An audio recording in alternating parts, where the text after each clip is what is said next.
This is TWiT.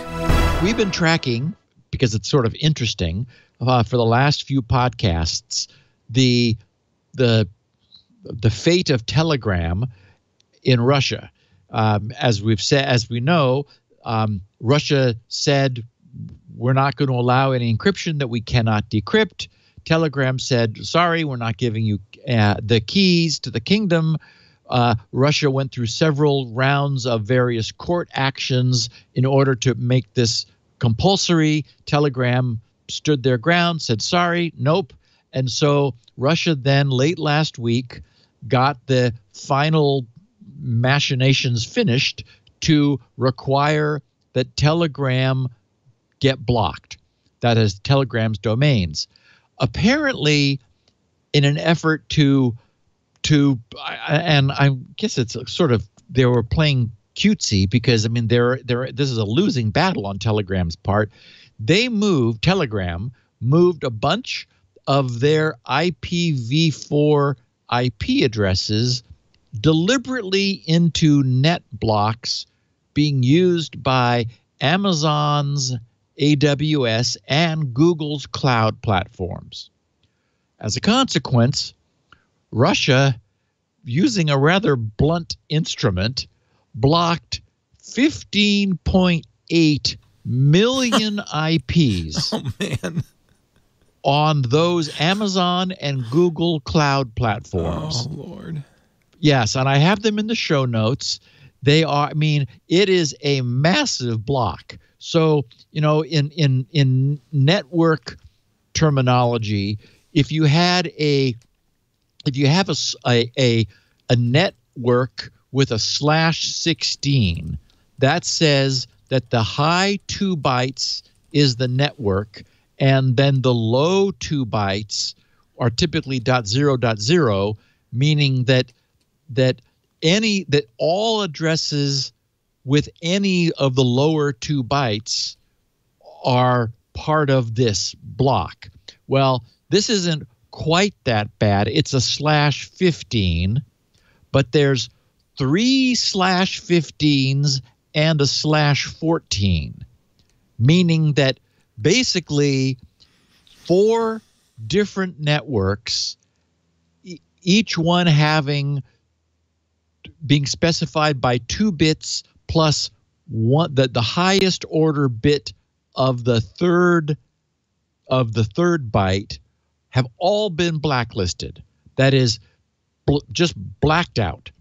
So that ends up being 15.8 million IPs, which unfortunately, because many other Amazon and Google services were occupying this huge region of IPv4 space, all kinds of Russian retailers and non-Telegram services, credit card processing, it just created a huge, and is still a huge upheaval. There's been a tremendous, this happened yesterday. And so it's been a tremendous problem in Russia because they were just going to say, no, we're not fooling around here. We're blocking all of this.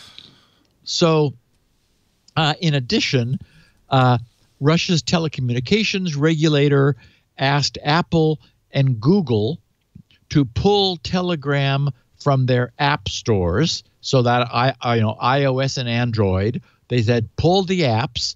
They also requested the side loading site APK Mirror to cease serving Telegram, which would probably be the first alternative for Android users should Google comply, as I would imagine they would, and pull Telegram from the Play Store if they can do so for Russia's view of the Play Store. And also the telecommunications regulator for Russia also urged VPN providers to prevent Telegram messages from getting through.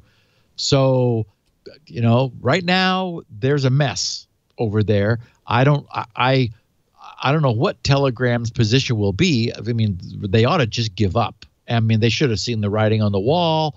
There was some comment that I encountered where Telegram said, well, they're considering doing a peer-to-peer messaging system, but no time has been set for that happening.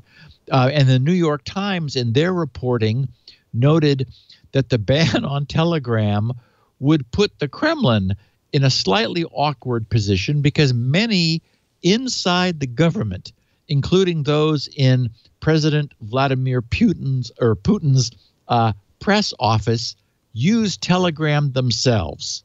So Russians' foreign ministry has announced its intention to move over to the Viber messaging app. Viber claims that it is completely encrypted as well, but presumably not so much. Or, I don't know, maybe we'll go through the same dance again. But, it's been interesting to watch this. As we know, this happened with Telegram in China, where Telegram is now blocked in China. Now it's happened in Russia.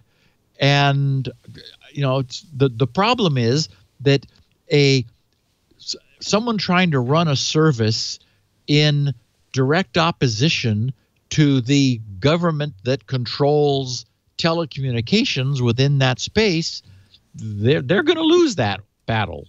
So it's, I guess I'm somewhat at a loss to understand what Telegram thought they were doing, except just, it's not expensive for them to fight Russia. So I guess they've decided, well, we'd rather fight than just go quietly. So fine.